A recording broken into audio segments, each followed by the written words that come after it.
savilasa mahamoha graha grasaika karmane.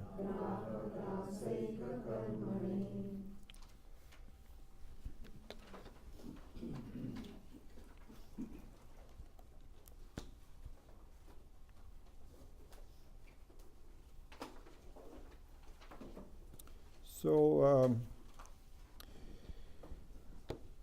I think it'll be very useful if you can spend a few minutes before you come to the class just reviewing where, what we are doing.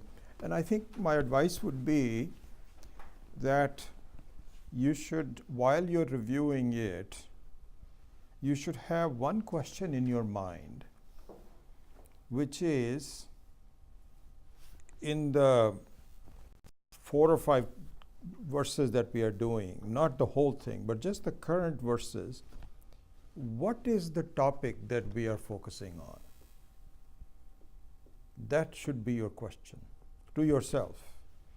What topic are we doing?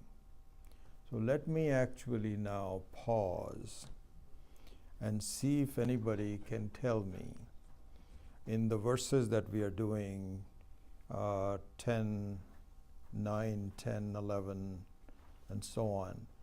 Give me a top of your ideas on what topic are we doing. So anyone? The nature of your Atma. Paramananda. Okay. Paramananda and nature of Atma. Any others? Limitless Ananda. Limitless Ananda. Yes. Paramananda. Same thing. And also the Atma is Swayam Saddha. So we have already crossed over to that. So if I were to ask about the current topic, okay, not quite. So the current topic in the last couple of verses is,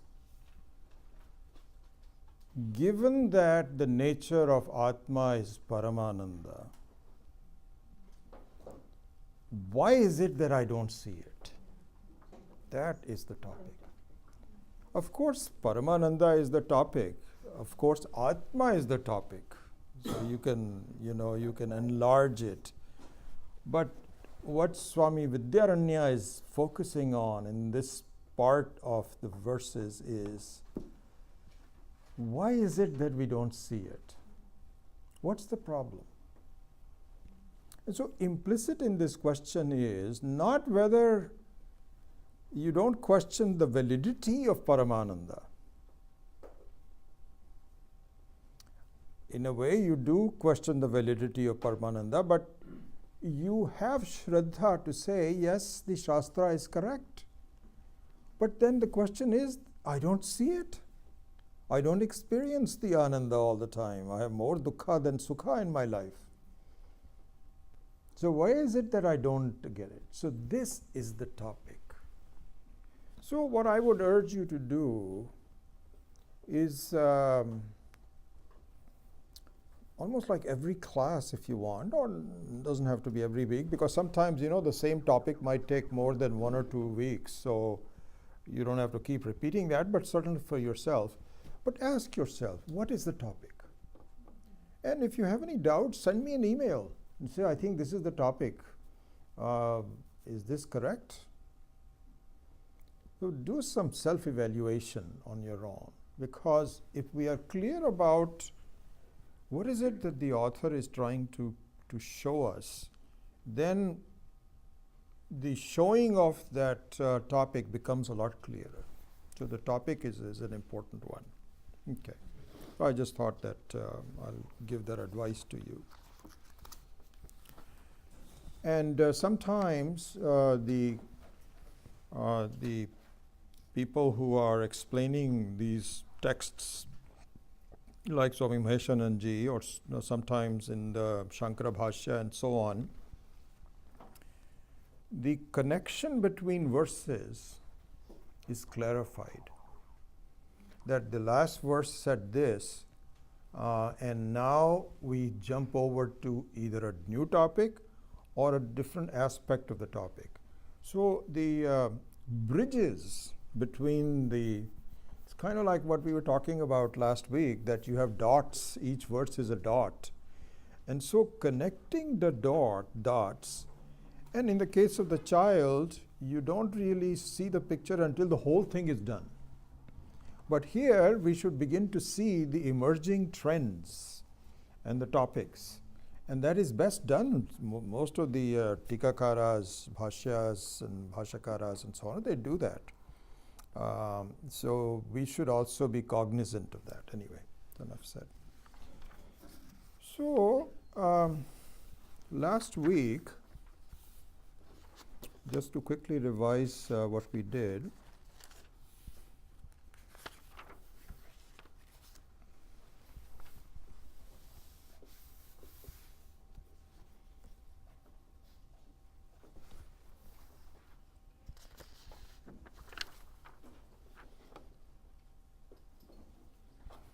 so we were doing verse number 11. Abhane na param prema bhane na vishaye spriha ataha bhane api abhatau abhata asau paramanandata atmanaha. So very quickly revising, what the author is helping us to point out is, look at this beauty of Vedanta is so precise. There's no mumbo jumbo, no groping in the dark or anything. Everything is well known. We may not understand it, but the clarity of the details in Vedanta is just amazing. So here the author is saying, look at this. It's a very interesting situation. And the situation is that if you don't know something, you will never desire it. This is in our life also, our experience is that we don't have a lot of desires for things. Like for example, supposing there is it's interesting, my wife has a client who is very rich.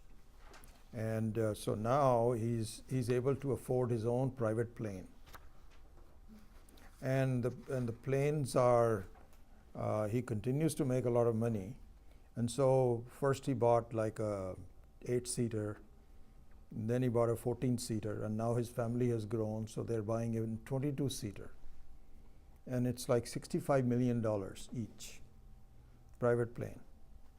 Now you and I have no desire for it. Because, first of all, we don't have that kind of money. You may, I don't. And secondly, we don't need it. If you go someplace, you go someplace. So, and also we don't know anything about it. So there's complete ignorance about private jet planes. Complete ignorance. So a lot of things have to come together before you desire something.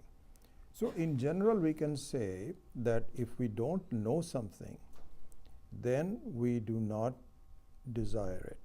The opposite of that is that if we already have something, then we don't need to desire it. There's no desire. We already, supposing you possess a car and it's running well, you don't need to buy another car. You don't have a desire for shopping for a car. You have it. So those are the two boundary conditions. So now the question is, what is my relationship to myself, Atma, as the very swarupa of the Atma? Do I desire it or don't I desire it? I desire it because whether I express my desire articulately or not, the question is that I want to be a free person.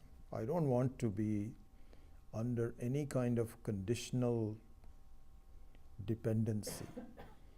Even a child, as soon as the child is able to walk, doesn't want his mom to hold his hand. He says he may fall, but he just likes the independence. If a bird gets into the garage, which happens from time to time, it says, what's going on? How come I can't go to wherever I want to be? I want to be free. So they go and bang against the window of the garage, the door of if the glass door, they can see outside. Everybody wants freedom. No question about that. And every human being, every non-human being, every Chetana Vastu wants freedom. It's another thing that we don't know how to get freedom. That's a different topic altogether. But the fact that I want something, and I want my Atma to be totally free, is incontrovertible. Absolutely pakka. But then, it is very interesting. Atma means me. Is me ever away from me? Is it something that is not I need to dislike desiring a laddu? Suddenly this is what happens to my wife and I. We say, we haven't had a dosa for like a month. I think we should have a dosa. And once that thought comes, then, and especially the Indian dosa places are very good because on these Christian holidays they are open. It's the best thing, I tell you. Wonderful. So we reserve it for Sarvana Bhavan and all of these people. Everybody else is closed. This happened in the 1st January. And you immediately go to the dosa. So the dosa is, you don't have dosa at home. At least I don't cook it. I tried to do it for a while, but it's just too messy. You have to clean up a lot and so on. So now there are nice places, so you can always go outside. So dosa you don't have, but the Atma you already have. So if you have something, you should not desire it. And you desire it. So what's going on? Is it violating the very principle of the theory of desire? So that it clearly means that I know my Atma and I don't know my Atma. Both of them. I'm making some mistake which I continue to, it eludes me. The freedom. I desire freedom because I kind of know it. So the freedom I know. Like every night, Ishvara gives me the freedom to, no matter what is happening during the day, I'm free. I want that kind of a freedom when I'm awake, not when I'm asleep. So I have the experience of freedom. That's why I want it. But I don't know how to get it. So this is the essence of this verse. Abhane na param prema. If it is not known to me, then I cannot. Parama prema here means that it's the very essence of love and ananda. I cannot do it. And bhane means that if I know it, na vishaya spriha. So, if I am really Ananda, the very source of Ananda, as we have been discussing, I am the ultimate source of Ananda, then why am I knocking around chasing trivial things? Why don't I just seek the very Ananda that gives me the very source of, the very Swarupa of the Ananda? Why is it that? So he says, Ataha bhane api abhata asau. So that means it is known but not really completely known. This is what happens. So I don't want to go into more detail. I think we pretty much done all of that. But here is a very important element that we should keenly file away in our mind. These are things concepts that we should underline and keep in front of us in our life as we complete this whole process. And what is that? The word spriha. Vishaye spriha. And these words are used by our acharyas very deliberately, and the explanation of that is very deliberate. So the word spriha means not just a casual desire, but an intense desire. Like it happened on the 1st of January. My wife and I were both sitting there, and we said, let's go out tonight. I don't think we have any food in the refrigerator. Then we said, oops, it's the 1st of January, everything is closed, and we can't go anywhere. Then we had the idea, Indian restaurants. Immediately, dosa we had not had for a month. Let's have dosa. I tell you, even if we had to walk there, we would have done so. Once that idea comes, first of all, everything else is closed. And then we haven't had the dosa for a while. That was not a casual desire. That was spriha. Thank goodness for Sarvana Bhavan. So wonderful. So great. They don't close on these things. And this was spriha. We just made a beeline to Sarvana Bhavan. I had a wonderful dosa. So this is an important thing to see. So here the Acharya says, Swami Vidyaranya says, the reason that I don't look into my Atma, and this is only one of the many reasons that he's going to now give. The next reason that he's going to give, starting with verse number 12, 13, 14, three of them. Very interesting, you'll see all of that. But this is a separate one. He says the reason is that you have a very fructified, solid, powerful spriha for acting in the world. Vishaye spriha. It's not just a dosa once in a while. So this is what we have to extend the logic. So my attitude towards the world is that I want what the world gives me as best as it can. Money, health, friendship, knowledge, whatever it can give me, I must go after it. And I have no choice in the matter also, because the alternative of Paramananda is not known to me. It never has been introduced, and that also will be explained further. I'm just giving you the summary of it. So both from the standpoint that there's no alternative, and from the standpoint that I seem to have managed my life fairly well in terms of manipulating the situations around me, therefore I am deeply desirous of the world, what it can give me. My whole attention is away from, there's no question of Atma or anything like this. And now, in the middle of this whole thing, Vedanta says, by the way, did you know that better than ice cream is Atma? He says, what? What Atma?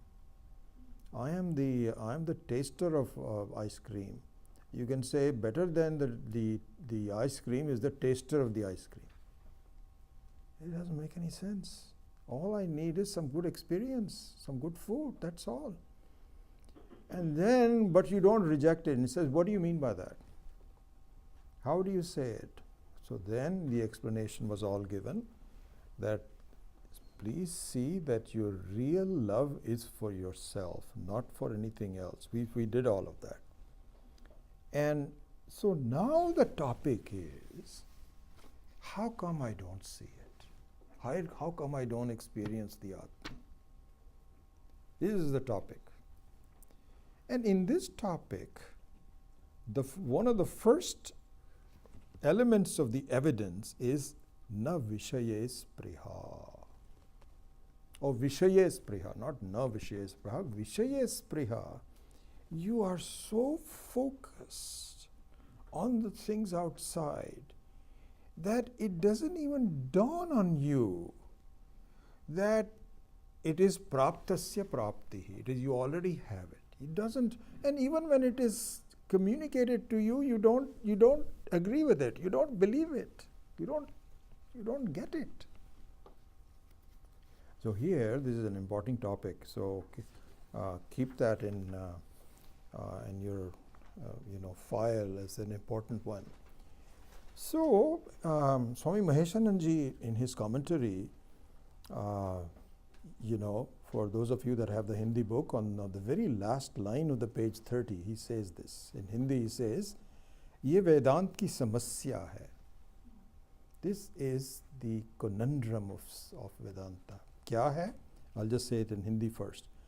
प्राय लोग कहते हैं कि जब सत्संग करते हैं, विचार करते हैं, तब तो आत्मा का स्वरूप बिल्कुल ठीक लगता है,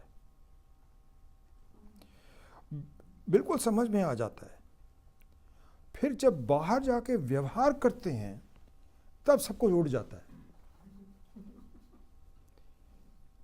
And now comes the interesting thing. So this one we all pretty much know. This is our experience, that when you're listening, what he's saying is that this is the conundrum of Vedanta. Then when you're in the class, it all seems to make sense. But as soon as you start transacting in the world outside, it all goes out of the window. You have no, this is, Atma is nissangaha. It is not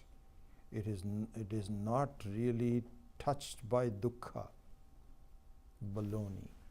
Somebody says something to me and I get very hurt, and then I start to doubt, what is all this Vedanta business? Where is that even a simple thing somebody says this? And so you begin to doubt it. Now comes, this is what I'm trying to tell you, what Swami Maheshananji so very nicely put in. He says, इस पर कुछ लोग कह देते हैं कि ये व्यवहार तो मिथ्या है, उसकी चिंता मत करो. पर ऐसी बात नहीं है. So then this is the next step, and which says that some people say, Vyavahara is Vyavaharika Sat. It is just, don't worry about it. Just ignore it. And you are the Satyam, this is all Mithya, so why do you worry about it? This is what they say. Swamiji says that advice doesn't work. पर ऐसी बात नहीं है. And I really glom on to his every sentence, and I very ponder over it. Also confirm it with Swami Dayanandji used to say, and so on. And in this particular matter, I find a very good detail and clarity by Swami Maheshananji. And he says, no, it doesn't work. And really, this is our truth. We've been listening to Vedanta. It says Atma, Satyam, Anatma, Vidya, and all that. Nothing has happened. I still get upset. Everything. So what gives? Here is what gives. So this is a very brief explanation of, if that doesn't work, then what does work? So he says, व्यवहार में गड़बड़ाते हो क्योंकि विषय की स्पृहा है. And I'll read a few more sentences in Hindi and then I will translate the whole thing. इसलिए विचार करने का उपदेश दिया है, श्रवण मनन और निधिध्यासन कहा है, शम दम आदि का उपदेश दिया है. शम दम आदि पूर्वक जो श्रवण मनन है वही फल देता है. शम दम आदि के संस्कार हमारे अंतःकरण में तीव्र होंगे तब विषय स्पृहा दबाएंगे. विषय स्पृहा दबाने से आत्मा के परम आनंद का स्पष्ट भान होगा. श्रवण मनन के द्वारा भान हुआ, परंतु ये दृढ़ इसलिए नहीं हुआ कि चित्त की एकाग्रता बिना शम दम आदि की संपन्न नहीं होती. बिना योग्यता जो सुनने मात्र में समझ आती है वो शास्त्रों में अन्यत्र ज्ञान आभास कहा है. This is the thing. So he says, it is not a question of saying that you keep on thinking that this is mananam. This is the essence of mananam. So the shravanam is done. Shravana means atma satyam, anatma is mithya. And that I can understand that. I may not be able to understand even that, but hopefully I understand that. Then comes the fact that it doesn't work for me in my life. What's the reason for that? And the reason in the way he presented this is not simply that you just keep on coming to classes and reiterating that Atma Satyam, Anatma Mithya, and the teacher also says, yeah, this is the way it is, but don't you see? Oh, no, I don't see. This is just words for me. Swami Meshananji says, here is the reason. So, here is the important thing. There is a difference between Ichcha and Spriha. This is the operative word that we should see. This is what he's pointing out. And we have to think about this. He says, Ichcha, ordinary desire, can be overcome easily. But Spriha has a force of its own. And once it gets into you, it drags you. So if that's the case, and that is the reason why you are being dragged away by the perceived reality of the world. The perceived unreality of the world is not clear to you because you're being dragged away by the perceived reality of the world. That is the spriha. That's the Vishaya spriha. Samsara spriha. Jagat spriha, actually. That's what he means. So what to do? He says what you need to do is by work, you have to do the four beginning. You have to you have to do the fundamental work. And if the fundamental work has not been done, if the foundation is not solid, your attitude will drag you. And the foundation is done by viveka, sadhana sampanna,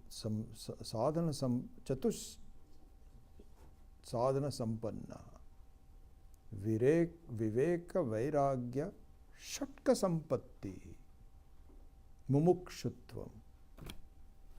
And shatka sampatti, he means it is the sixfold inner wealth where shama and dhamma are the most important, uparama, etc.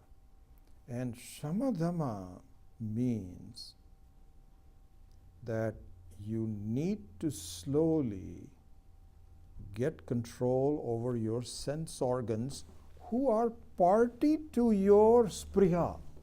They are the ones who actually allow you to become fully engaged in the world. And so you have to make a decision. Okay, I've had enough of this. This is not going anywhere in my life. I can have a few more pleasures and so on, but few more pleasures, I've been having it all my life. I'm still the same. Life is very close to ending. I better get on with it. And so therefore, unless you do Shama Dhamma and Uparama and Titiksha and all of those, Shatka Sampatti, and also the prayers of Mumukshutvam with the Ishvara and saying, just set me free. Tell me what I need to do. So unless you do that, your Shravanam and Mananam will not really do anything to you.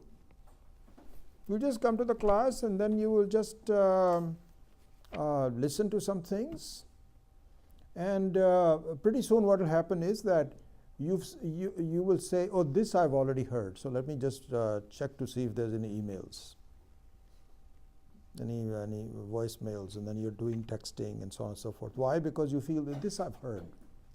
It's the same thing. Really, the interesting thing is that it is the same thing that finally dawns on you. You say, what? I thought I heard this 4 years ago, but now you have become much more qualified, and the same words do different things to you. So, Paunav Punyena Shravanam Karyat. Same thing has to be listened to it over and over again. As Swami Viditatmananda ji says, that he says the first time he went to the course with Swami Dayanandji, Swami Dayanandji said, listen to everybody, that listen, I'm going to talk about Atma in my first class. And in all of the 2000 classes, it's the same topic. The last one class before you graduate will be, you are Paramananda. The first class also says you are Paramananda. So don't tell me that you've already said this and go around doing something else, because you have to really get to the very bottom of this. Why am I repeating it? So he says, it won't get old, and it doesn't. That's why Swami Dayananda used to say that. He says, very interesting, we never get tired of looking ourselves in the mirror. It's not like you get up in the morning and you say, you know what, I've seen myself. Today I'm not going to look at myself. I'm just going to brush my teeth with my eyes closed. And I'm just going to, because, I've already seen myself. What is there to see? No.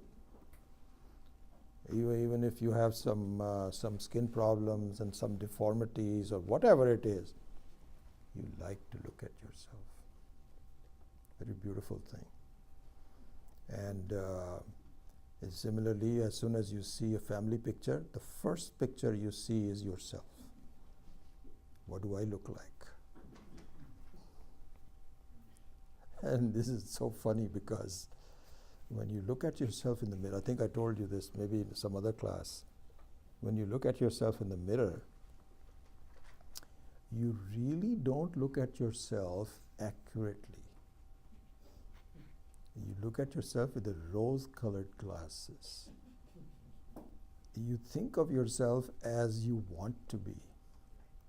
And then when you see your photograph, then you say, who took this stupid picture? I'm not that old. Just throw this away. This continuously happens. They say, don't use that picture. Just throw that away. So, no, I'm going to, this is the way it is. Anyway, we just love to see ourselves. So similarly, Atma is something that we get never tired of. So there we say that I really want to get to that point, but I'm not able to get to that point. And the reason is you have some work to do, my friend. I remember this is, I can tell you from my personal experience, when I first met Swamiji and went to the PRC course and so on and so forth. And when he was explaining the nature of the Atma, that was very interesting, wonderful, great. That was, nobody, could keep me from going. But when he would go with sadhana chatushtaya, Shamadapa, we will get bored. Also, that is for other people. No, I am already there.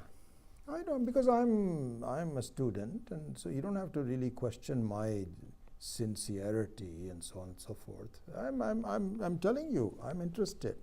So just teach it to some other people. But I am okay. As you lead your life, you begin to see you have glossed over some fundamentals, and that's the reason it is not hitting home to you. That is the reason that the Ananda is still paroksha, natu aparoksha. And you have to make sure. See, this is the thing. In this whole creation, we can fool everyone in this world somehow or the other by our sweet words, by feigning ignorance, whatever it is. There is one person you can never fool, which is Ishvara. Never. He knows you inside out. He may smile at you. When you do some stupidities, he'll say, oh, here he goes again. But quietly through the samskaras and so on and so forth, you can never get away from it. So you have to do as it has been said, that if you want to really appreciate the self, then your mind has to turn your preoccupation with the world from spriha to ichha. Ichha means it's very pleasant. We are all living beings and we are supposed to have desires. There's nothing wrong with that. Just like, for example, the desire to eat when we are hungry, very healthy one. Imagine if you have a problem and you cannot, you have hunger but you don't feel like eating. That will be a problem. So if the whole world is taken in that spirit, then you begin to draw closer to yourself. So this is what is being said. So then, and the very last thing, and before we go to a new topic, is he says that, so in Hindi, the last sentence I read was, बिना योग्यता के जो सुनने मात्र से समझ आती है, उसको शास्त्रों में अन्यत्र ज्ञान आभासा कहा जाता है. That means that there is a kind of a, and this is what confuses us, because it looks like I'm gaining jnanam. I'm gaining knowledge, and so it should work. But it is jnana abhasa. It is just a lesha, just a small portion of the ananda. And the small portion of ananda also is very satisfying. Very satisfying. But really, it doesn't last, because it is not the real knowledge. And so then he says that so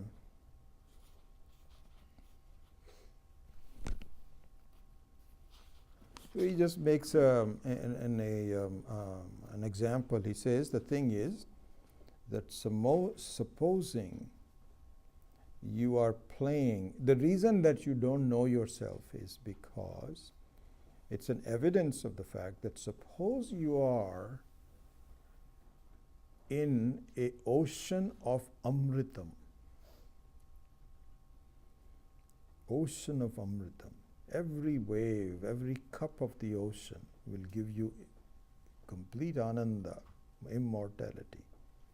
But instead of enjoying that, you are drinking dirty water from a village open sewer. It very clearly means that you don't know the amritam of the ocean. So if I'm just knocking around, just getting small things here and there, this is trivial. So clearly I have some work to do.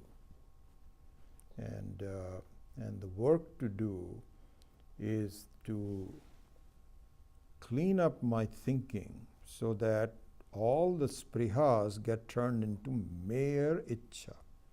I want to do something, fine. If I don't want to do something, that's okay too.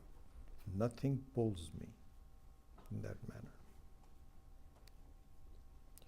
Now we start a new topic, a new subtopic. The main topic remains the same, and which is, why is it that I don't understand the ananda of myself? That is the topic, as I pointed out. But a new subtopic is given, and a very beautiful example of this, another reason why I don't get it, even though I have it. So this is verse number 12. So let's look at 12. And in fact, how much time do I have? Oh, we have plenty of time. So let's do this. Let us chant all three verses, 12, 13, and 14, because they are interconnected. So let's just do that. We may not be able to finish all three in explanation today, but I think we can at least chant it. So, starting with verse number 12.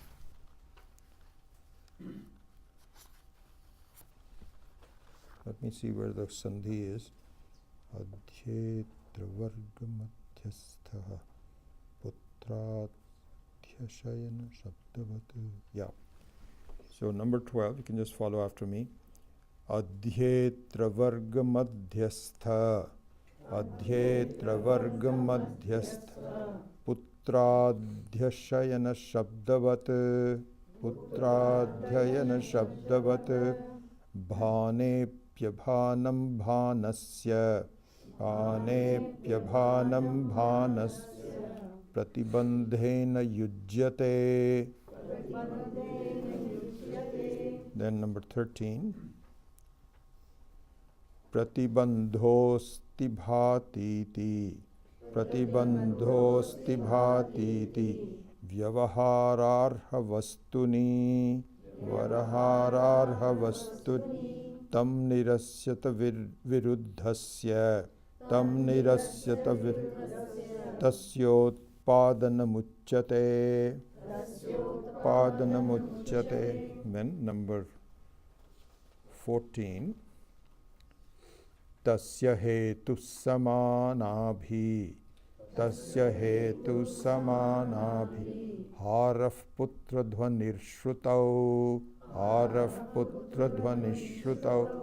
Ihanadi virityaiva. Ihanadi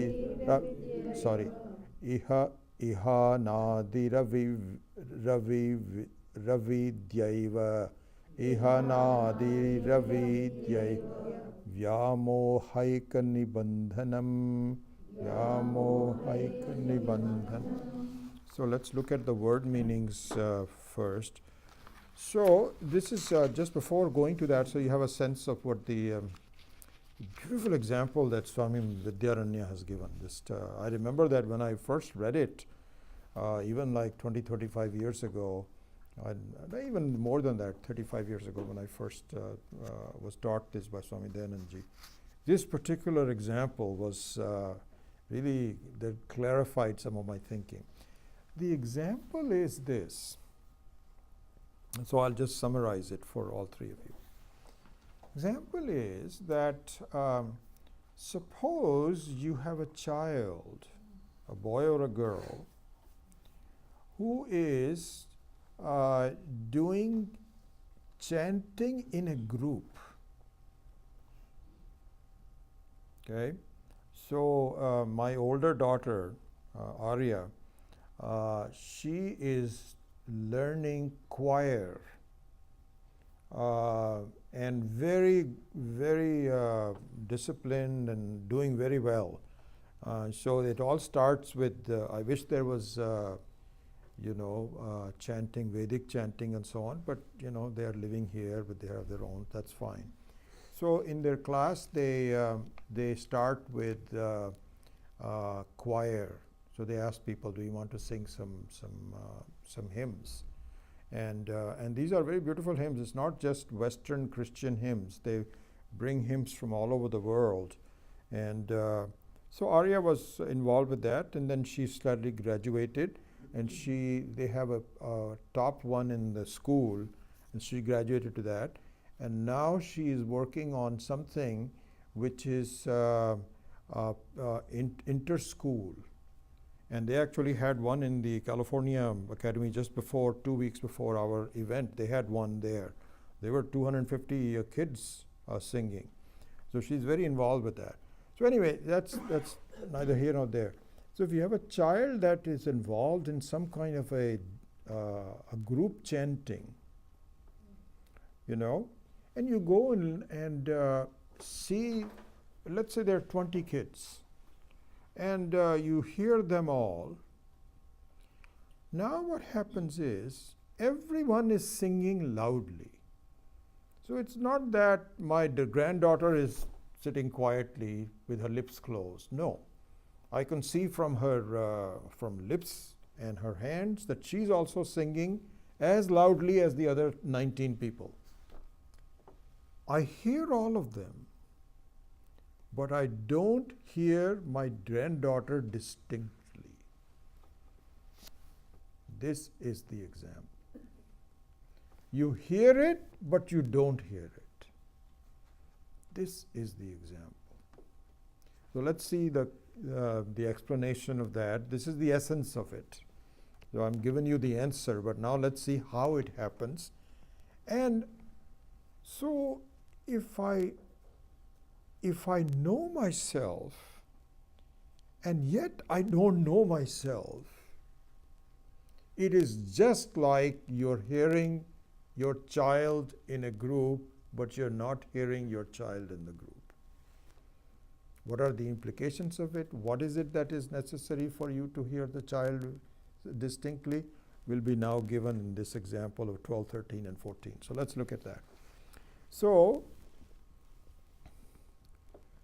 adhetra varga madhyastha putra adhyayana shabdavat.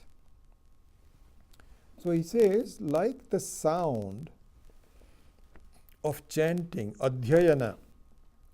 Adhyayana means chanting. So for example, when you're doing, any Vedic chant, Om Namo Bhagavate Rudraya, just like our Rudram. Anyone like that. So you have a group chanting. This is what is called Adhetra Varga Madhyastha Putra Adhyayana Shabdavat. Like the sound of your son, here the example is that of his son, who is in the middle of chanting. Similarly, bhane api abhanam bhanasya pratibandhena yujyate. Therefore, even when you know your Atma, it appears you don't know in fact, you don't know your Atma. Not just appears. Even if you know very well your Atma, but it doesn't come out clearly, just like your son or daughter is in a choir and you can hear her. It's not like you were saying, hey, what happened? How come you were quiet, everybody else was singing? No. She and he they were singing as loudly, but it was not clear to you. And it's not a good desire to say that I want my daughter to be in this choir, but yet I want to hear her very distinctly. If that's the case, you just bring her home, and this is what happens actually, very nicely. Have you seen this play called Hamilton? I tell you, the thing that amazed me is the memory of the capacity of the young kids. Like you know that, but it became so evident to me. So I had no idea what this play was, Hamilton, and so on and so forth. And so everybody was talking about it. So my daughter-in-law one day said, no, I'm sorry, this is my wife's niece, not my daughter-in-law. My wife's niece, she wanted to give us a present for some things that we have done for her. And she said, my wife is her Bua. Said, Bua and myself, we have given you tickets to Hamilton. And I had no idea what Hamilton is, and they said, no, you have to go. You have to go.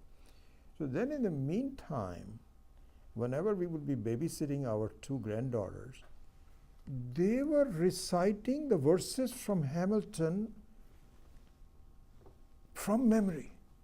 And they had seen this 2 or 3 times on the radio or television or something. And actually they went to the show also. And I'm not kidding you, they could recite 5 or 6 songs back to back with precise, both of them. It was so pleasant to hear them. For 20 minutes they are reciting. Hey, when did you? I can't even remember things that I've been doing it all my life. Bhagwan, Ishvara has given a different kind of memory to the young kids. Amazing. I was just saying, oh my God. When I was listening to them, I was admiring Ishvara. What a capacity you can give to the young kids. That's why they do a couple of times and they've got it. Later on, you start to lose it. Absolutely, that's gone. This is also very healthy, very normal. Anyway, by the way, just digressing for a minute. So Narayan, who is sick today, he called me, he said that I cannot come. He sent me a article about the research that is going on analyzing the brain. Have you seen that? Yeah. Analyzing the brain of the people who, he sent it to all of you, some of you maybe, of chanting, Vedic chanting. And how they were first of all very amazed because, similarly you can see that, for example, our Pandits in Sailorsburg, whenever there is some kind of a major function, they can recite without consulting the book for 48 hours, 72 hours. I have no idea how they do that. So the Westerners somehow were observing this. Hey, how come he's not even reading anything? And he's not cheating because there are like 3 or 4 people who are doing all at the same time exactly with the same tone. So they knew there is something very funny. So they started researching and they found that the portion of the brain which is responsible for the chanting, etc., is so well developed. And it's almost like the aging of something. Anyways, there's some research going on. So there, the memory is one thing, but still you cannot really see and hear them distinctly. So this is the topic. So I think that we are done with number 12. Adhyeta varga madhyastha putra adhyayana shabdavat bhane api abhanam bhanasya pratibandhena yujyate. Now comes an important word that you should also file away in your mind as something you should not forget. And the word is pratibandhena. Pratibandhena. So pratibandhena, due to an obstruction. Due to an obstruction. So, by the way, the word pratibandhena, the operative word on that is bandh. And Swami Maheswaranji pointed this out. So for example, bandh means your river is flowing, and all of a sudden you block it. And the river wants to flow, but you put a dam across the river. This is called bandh. Bandh means some obstruction. So it is an important thing to see, pratibandhena. What is important to see is, it is not as though the reason you cannot hear your daughter clearly in a choir is not because she is not singing. It is not because of the defect of your voice, of your ears, Because supposing you have a daughter who is singing and you are deaf, then obviously you cannot hear it. But you are not deaf. You are hearing very clearly. And the daughter also is singing. It's not as though she's in a bad mood and she says, today I'm not going to sing anything. And I'm just going to move my lips and just whisper. No, she's singing as loudly as she can. Your ears are working. But still you do not hear it. And the reason for that is pratibandha. Pratibandha. So for example, cataract surgery. Cataract surgery is a pratibandha. Cataract is not cataract surgery, but cataract is a pratibandha. Means that there is nothing defective in your eyes. You can see things but not clearly due to some obstruction. So this means, just look at the projection of this. You are not seeing your Atma clearly, not because it is not there, not because you are incapable of seeing it. In fact, seeing means you are the Atma. What you are already, what you are trying to see. So there's no question of any disparity of any kind. So the reason that is not happening is because of a pratibandha. There's nothing defective in you. Atma is not defective. Your ability is not defective. Nothing is defective, but there is something which is preventing you from understanding your Atma. Just like something is preventing you from clearly hearing your daughter's or son's voice. So this is now taken up a little bit more detailed in the next verse. The word pratibandha. So let me see if I missed anything that Swamiji.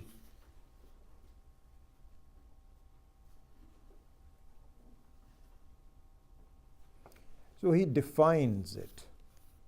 He defines it very clearly, that's all. In Hindi he says, सामग्री उपस्थित रहते हुए भी किसी को काम से रोक देना प्रतिबंध कहलाता है. So he says that even if the ingredients of success are there, like for example, supposing you have a river flowing down the mountain, it's a very beautiful thing to see. It's not as though something is pushing it. Ishvara is giving the gravitational force because it wants to go back to the ocean that it comes from. And so the flow of water down the mountain is a very beautiful thing to see. Natural, pleasant. And yet you can put some obstruction. And then you cannot really see this very well. And so that is what he says, that all the ingredients are there, but for some reason something is blocked, is called pratibandha. Now the next verse is, it focuses on the pratibandha. So he says, pratibandha asti bhati iti vyavahara arha vastuni tam nirasya viruddhasya tasya utpadanam uchyate. So let's look at the English translation of that. With respect to a given thing available for dealing as is and is known, having denied that dealing, the production of whatever that is contrary to it is called an obstruction. This is, it is very, very tough to see, but let's just see that. So on this one, he's simply giving the example of asti bhati, not ananda here. He goes back to asti bhati. So because there are three aspects of the Atma, asti bhati priyam or satchidananda. But here, having talked about sat and chit earlier, he brings it back as an example of pratibandha. Okay, so this will this is going in a slightly different direction. So let's leave the ananda for a minute. So let's do this. Let's do this in the form of a meditation. I was just thinking that might be better. Let me think about it, just 1 minute.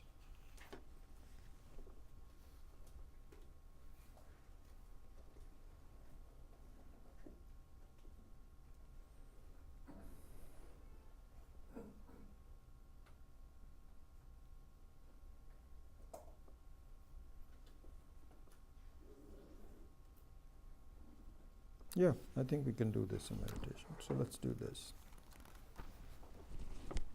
Let's do a short meditation to illustrate the point of the verse number 13. Okay? And the point of the verse 13, just to, before we go into meditation, is that even when something is there, when it is taken to be not there, something is there, but something is taken to be not there, this is a possibility, and it is due to some obstruction. In the case of your daughter singing, she is singing loudly and you can hear it, but you don't hear it because of some obstruction. So her sound is there, but you cannot clearly distinguish it from the others. That's why it is hidden. So very similarly is what our life also presents us in our experiences. So let's take a quick look at that in the case of a meditation.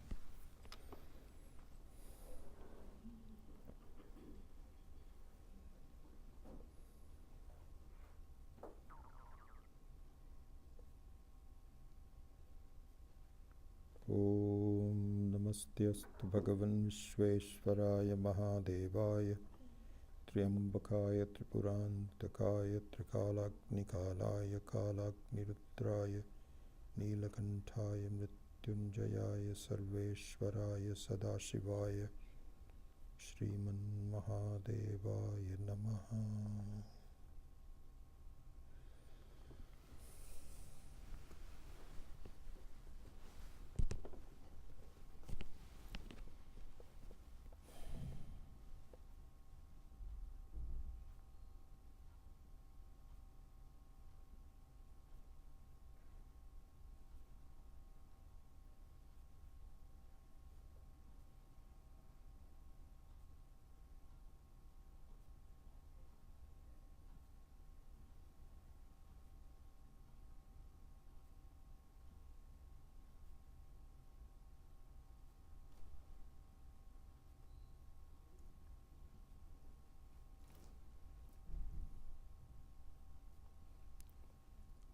So in this verse,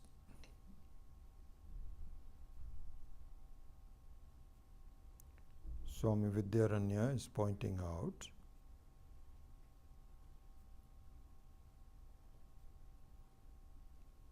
that asti and bhati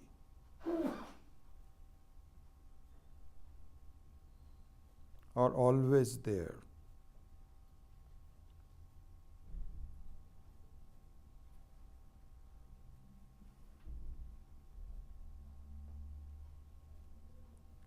And despite the fact that asti and bhati, asti meaning I am,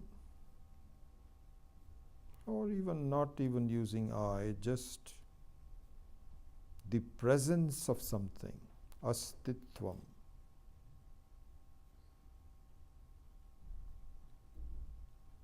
and also the knowingness of something.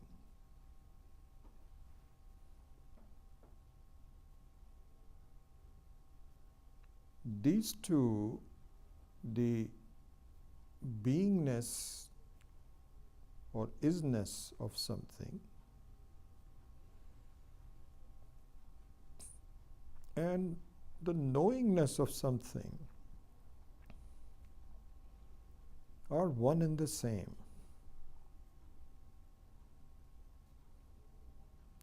You cannot say something is unless you know it. And the converse of that is equally true. You cannot know something is known unless it is.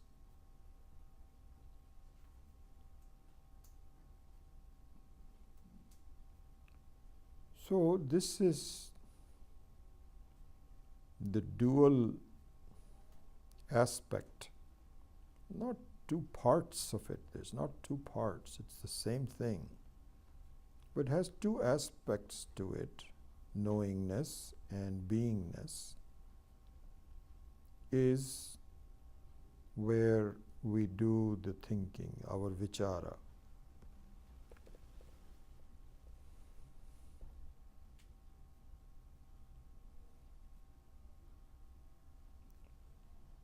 Now, when you say something is,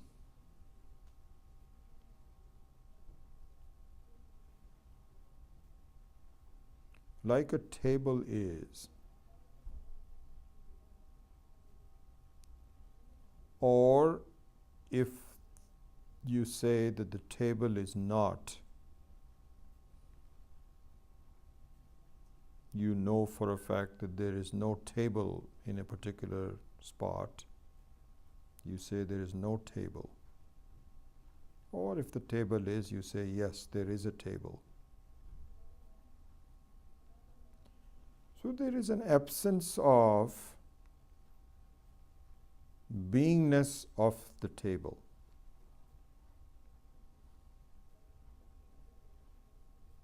A presence of the beingness of the table and the absence of the beingness of the table. So both experiences are possible. But consider this.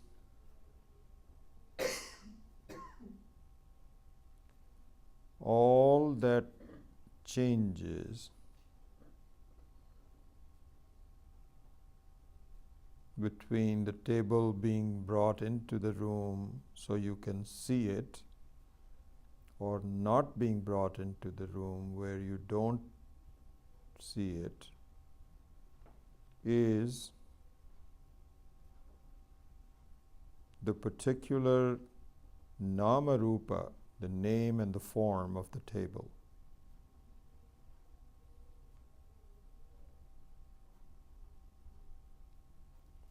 And the astitvam, the beingness, and the bhanatvam, the knowingness,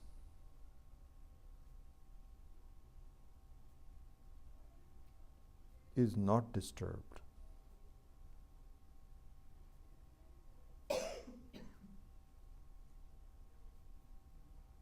Why is it not disturbed?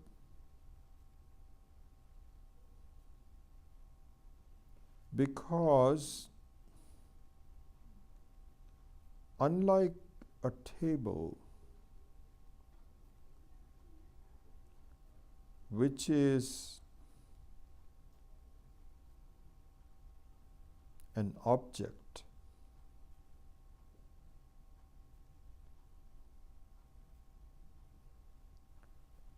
Atma is the swarupa of astitvam and bhanatvam.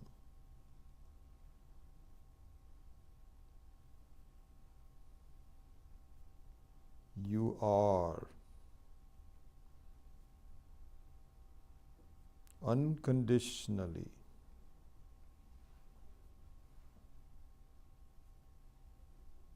Not dependent on anything. Self-existing, as we saw earlier, Swatasiddhaha.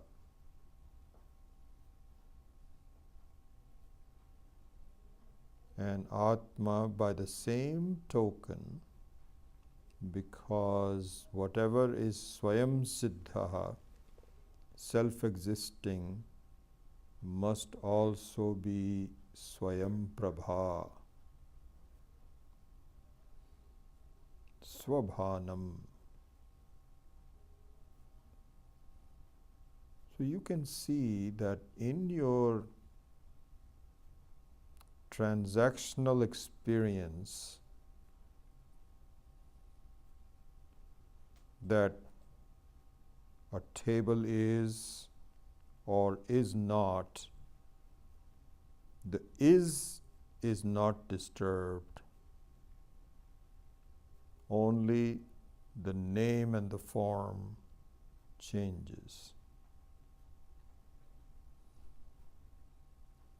It is very much like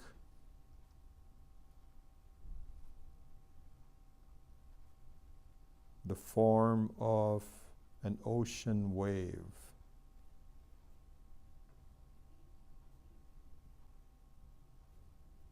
The wave at one point was not there,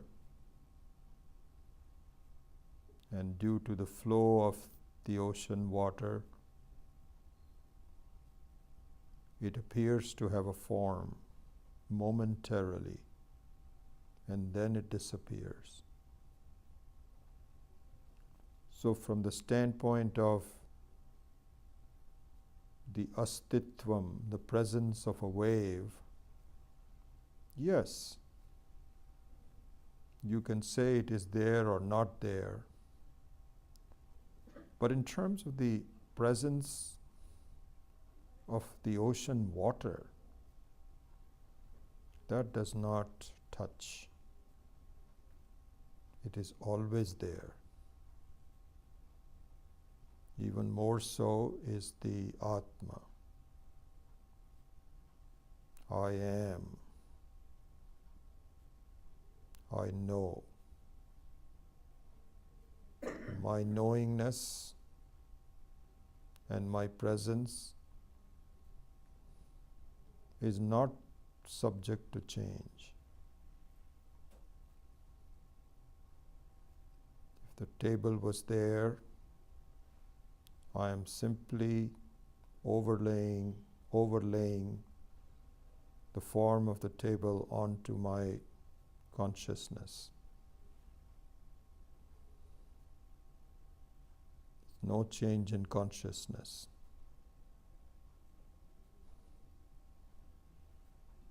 And if the table disappears, the consciousness still is.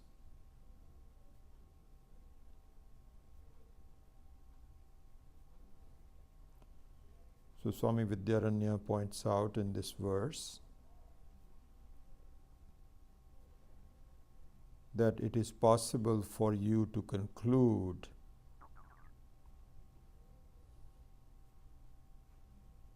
that the entire table disappears or reappears, when the fact of the matter is that the very essence of the table, which is you, your consciousness, its astitvam and bhanatvam remains the same. So he gives this example that even though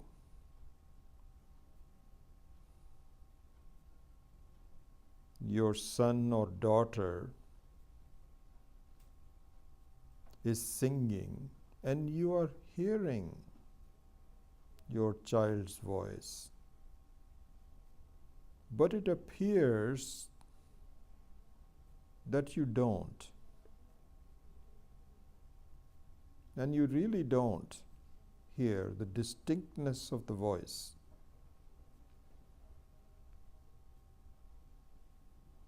Similarly, in the case of asti and bhati, it is there, but you don't see it because you're mixing up the astitvam and the nama rupa. You are ascribing the isness, the astitvam and bhanatvam to the table, not to yourself.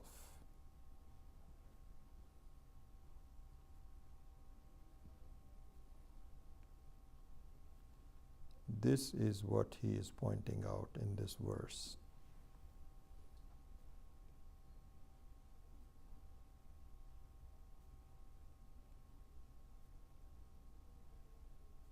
Om Shanti Shanti Shanti.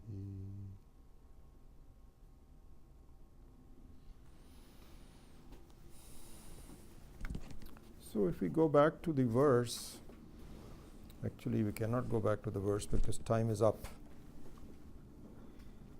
So let's at least look at the word meaning, and then we'll complete it next week. So if we look at the individual word meanings of verse number 13, asti is, bhati is known, iti, like this, vyavahara arhavastuni, a thing which is available for transactions. In that transaction, nirasya, having denied,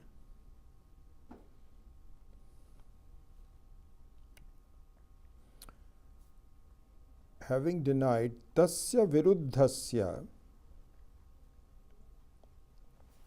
See, this is confusing in terms of the word meaning. Let me see.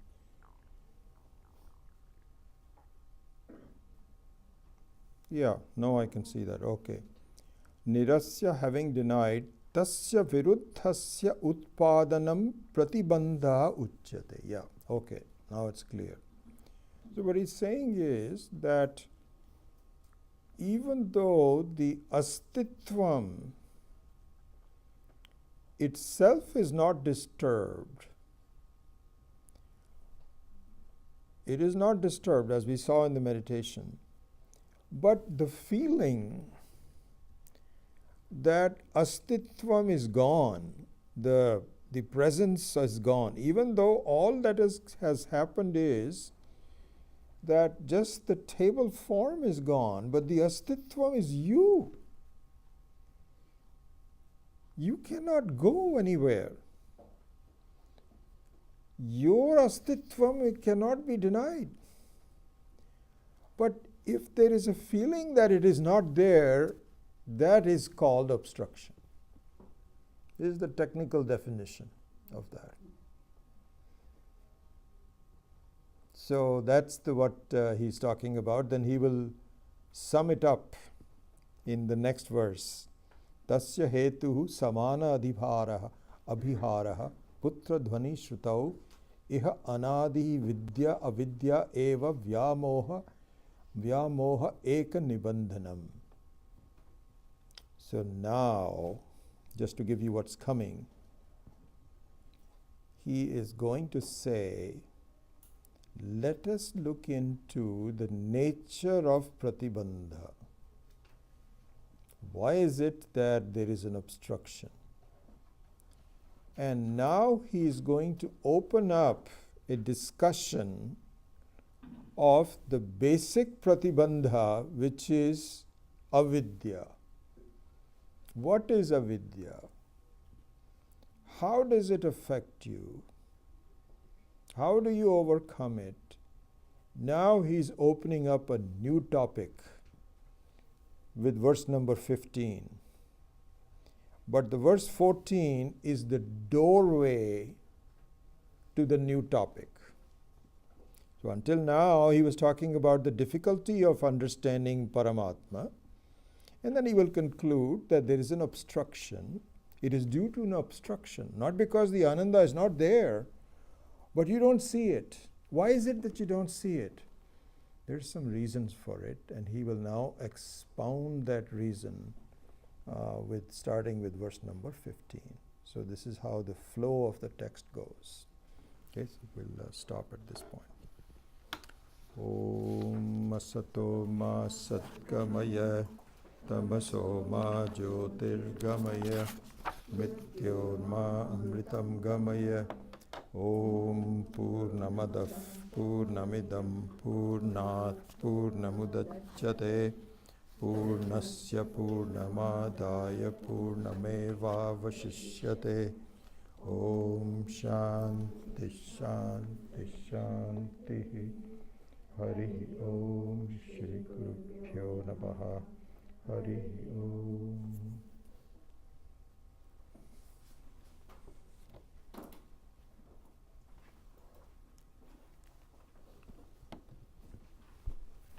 Yes, Ramanatji?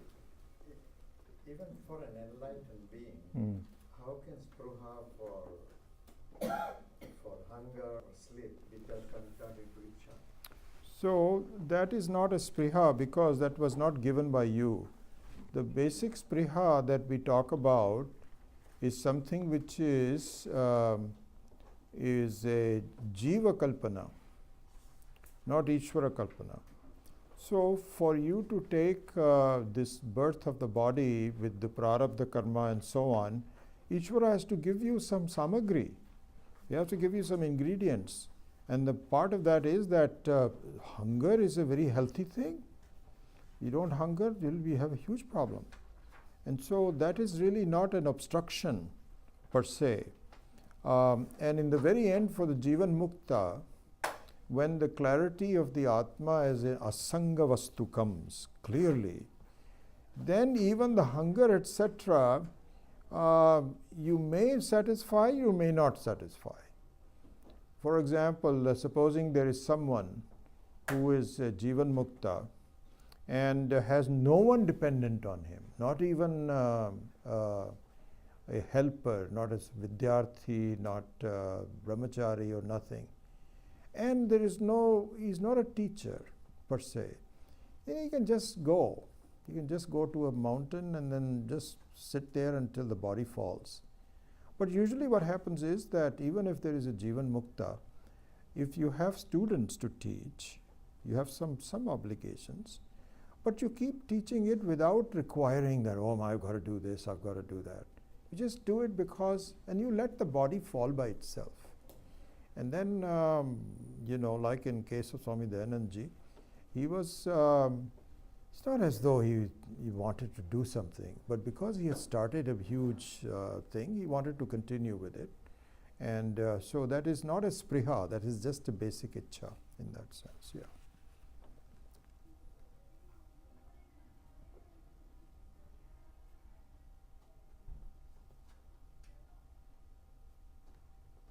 Other questions? Yeah.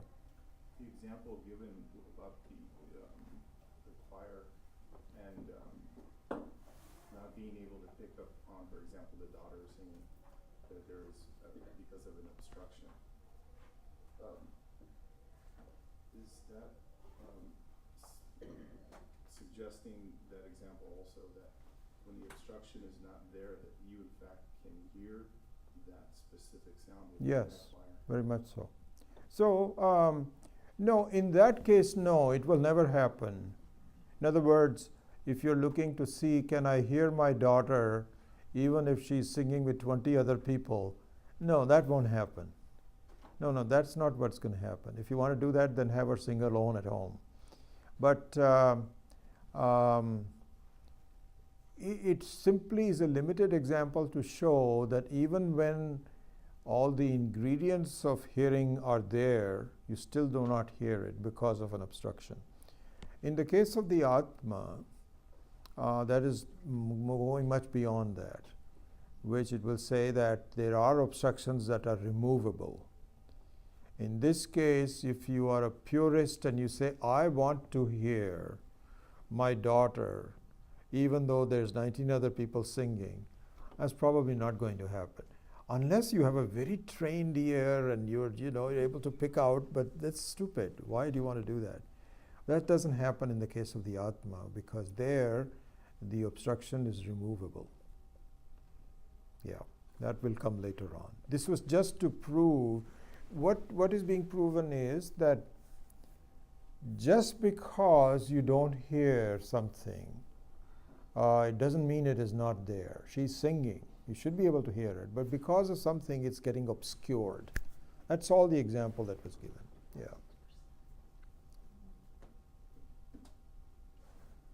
Yeah. You mentioned the concept of Swarupa and Swabhava. Yes. is Swabhava the Pratibandha for Swarupa? Pratibandha is in the Swabhava. Pratibandha can only be in a Swabhava, cannot be in a Swarupa. Right? So Swabhava is the general personality of the whole world.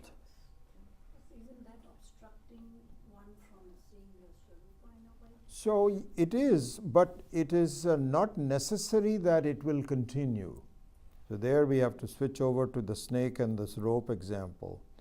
That if you continue to only look at the snake, and you want to close your eyes and say, I don't care whether you tell me it's a rope or not, I think it is a snake. And nobody can do anything. Okay, fine, suffer. But it is removable. This will come. Let me show you. This is a very beautiful explanation.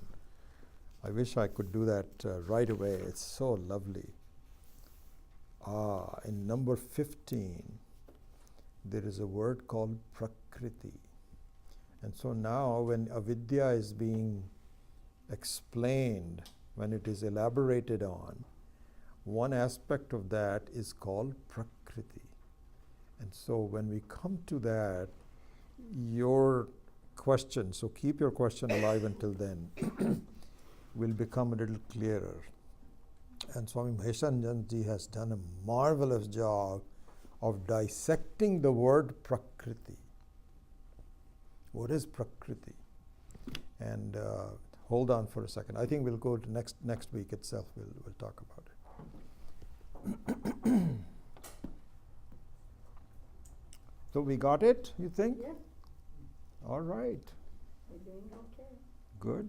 Now we need to hear what the other comes afterwards. Who cares?